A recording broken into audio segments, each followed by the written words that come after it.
Moi, elle me fait penser vraiment à une enfant gâtée.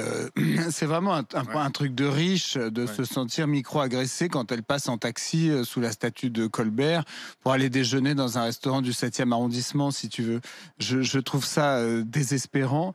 Je pense par ailleurs que si la France est le grand pays qu'elle est aujourd'hui, qui a pu faire que être ministre de la France, comme ça a été le cas de Ramayad, était une fonction prestigieuse et intéressante, et qui fait par ailleurs que la France peut justement être une patrie forte sur ce à quoi elle croit, comme les droits de l'homme, etc. C'est grâce à des grands personnages comme Colbert.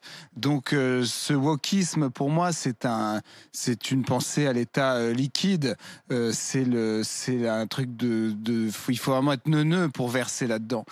Si la France avait été wokiste depuis 4 ou 5 siècles, elle serait pas la France. Elle serait une ZAD qui aurait pas dépassé l'âge de pierre. Donc il faut quand même regarder les choses comme elles sont. Je pense par ailleurs que c'est complètement con, très clairement, de regarder l'histoire avec les yeux du présent.